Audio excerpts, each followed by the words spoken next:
Hello everyone. তো last week আমরা গেছিলাম আজিমগঞ্জ, মানে আমার বাড়ি। তো বাড়ি যখন এসেছি ভাবলাম আমাদের আজিমগঞ্জ শহরটা তোমাদের সাথে একটু শেয়ার করি।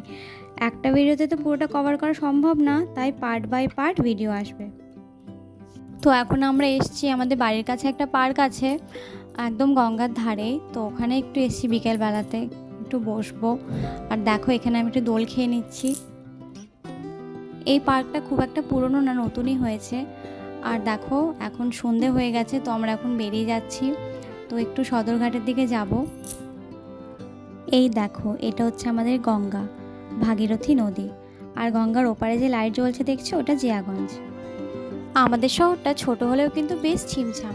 আর এই যে কাকুকে দেখছো, এই কাকুর কাছে কিন্তু আমরা বের আগে থেকে ঘুগনি খাই জানো। টিউশন পড়া শেষ করে সব বন্ধু বান্ধব মিলে একসাথে আসতাম কাকুর কাছে ঘুগনি খেতে। আর কাকু না শেষে আমাদের একটা করে চকলেট দিত, যাতে আমাদের ঝাল না লাগে। সেই দিনগুলো আমাদের জীবনে আর কখনোই ফিরে আসবে না। যাই হোক, দেখো এটা হচ্ছে আমাদের সদরঘাট। তো আজকের মতো আমাদের ঘোরাফেরা এখানেই কমপ্লিট। এখন আমরা বাড়ি ফিরছি। আর তোমাদের যদি আমার ভিডিওটা ভালো লেগে থাকে অবশ্যই লাইক কমেন্ট করে তোমার বন্ধুদের সাথে শেয়ার করে দিও। আবার দেখা হবে নেক্সট ভিডিওতে, ততক্ষণের জন্য টাটা।